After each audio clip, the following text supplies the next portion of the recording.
اللہ تعالیٰ کے نام سے جو وسیع رحمت والا نہایت رحم والا ہے۔ اور اس وقت کو یاد کرو جب موسیٰ نے اپنی قوم کے لیے پانی مانگا تو ہم نے کہا کہ اپنی لاٹھی پتھر پر مارو، تو اس سے 12 چشمے پھوٹ نکلے۔ بلا شبہ سب لوگوں نے اپنے پانی لینے کی جگہ کو جان لیا۔ اللہ تعالیٰ کے رزق میں سے کھاؤ اور پیو اور زمین میں فساد کرنے والے بن کر دنگا نہ کرو۔ اور جب تم نے کہا اے موسیٰ ہم ایک ہی کھانے پر ہرگز صبر نہیں کریں گے، لہٰذا اپنے رب سے دعا کرو کہ وہ ہمارے لیے اس میں سے وہ چیزیں نکالے جو زمین اگاتی ہے، اپنی سبزیوں میں سے اور اپنی ترکاریاں اور اپنی گندم اور اپنے مسور اور اپنے پیاز۔ موسیٰ نے کہا کیا تم ایک بہتر چیز کے بدلے میں کم تر چیز طلب کرتے ہو؟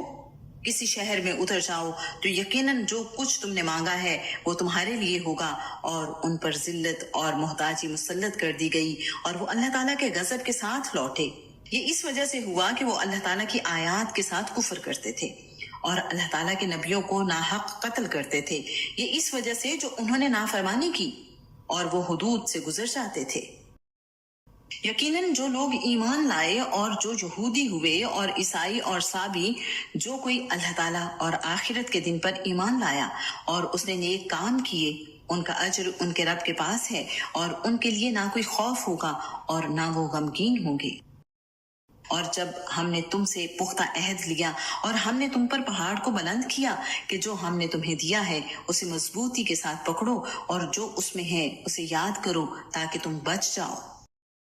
پھر اس کے بعد تم اس سے پھر گئے تو اگر اللہ تعالیٰ کا فضل اور اس کی رحمت تم پر نہ ہوتی تو تم ضرور خسارہ اٹھانے والوں میں سے ہو جاتے۔ اور بلا شبہ تم جان چکے ہو کہ تم میں سے جو لوگ ہفتے کے دن میں حد سے گزر گئے تو ہم نے انہیں کہا کہ تم ذلیل ہونے والے بندر بن جاؤ۔ تو ہم نے اس کو اس دور کے لوگوں اور بعد میں آنے والوں کے لیے عبرت اور اللہ تعالیٰ سے ڈرنے والوں کے لیے نصیحت بنا دیا۔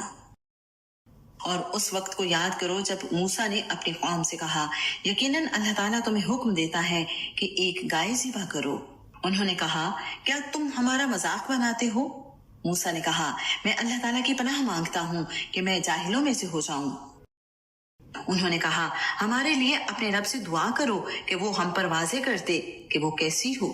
موسیٰ نے کہا بے شک اللہ تعالیٰ فرماتا ہے کہ یقیناً وہ گائے نہ بوڑھی ہو اور نہ بچیا بلکہ اس کے درمیان جوان عمر کی ہو، لہٰذا تم کرو جو تمہیں حکم دیا جاتا ہے۔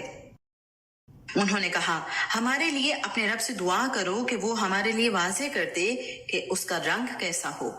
موسیٰ نے کہا بے شک اللہ تعالیٰ فرماتا ہے کہ یقیناً وہ زرد رنگ کی گائے ہو، اس کا رنگ چمکنے والا ہو کہ دیکھنے والوں کو خوش کرتی ہو۔ انہوں نے کہا ہمارے لیے اپنے رب سے دعا کرو کہ وہ ہمارے لیے واضح کر دے کہ وہ کیسی ہو۔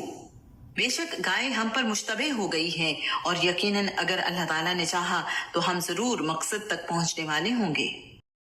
موسیٰ نے جواب دیا یقیناً اللہ تعالیٰ فرماتا ہے کہ وہ گائے ایسی ہو کہ نہ جوتی ہوئی ہو کہ زمین میں ہل چلاتی ہو اور نہ کھیتوں کو پانی دیتی ہو، صحیح سالم ہو اور اس میں کوئی داغ نہ ہو۔ انہوں نے کہا اب تم حق لائے ہو۔ پھر انہوں نے اسے ذبح کیا اور وہ قریب نہ تھے کہ کرتے۔ اور اس وقت کو یاد کرو جب تم نے ایک شخص کو قتل کر دیا، پھر ایک دوسرے سے اس بارے میں جھگڑا کرنے لگے اور اللہ تعالیٰ اس کو نکالنے والا تھا جو تم چھپاتے تھے۔ چنانچہ ہم نے حکم دیا کہ اس لاش کو اس گائے کا کوئی ٹکڑا مارو۔ اس طرح اللہ تعالیٰ مردوں کو زندہ کرتا ہے اور تمہیں اپنی نشانیاں دکھاتا ہے تاکہ تم سمجھو۔ پھر اس کے بعد تمہارے دل سخت ہو گئے تو وہ پتھروں کی طرح یا سختی میں اس سے بڑھ کر ہو گئے، اور بے شک پتھروں میں سے یقیناً کچھ وہ ہیں جن سے نہریں پھوٹ نکلتی ہیں، اور بے شک ان میں سے یقیناً وہ بھی ہے جو پھٹ جاتا ہے تو اس میں سے پانی نکل آتا ہے، اور بے شک ان میں سے ہے جو یقیناً اللہ تعالیٰ کے خوف سے گر پڑتا ہے، اور اللہ تعالیٰ اس سے ہرگز بے خبر نہیں جو تم عمل کرتے ہو۔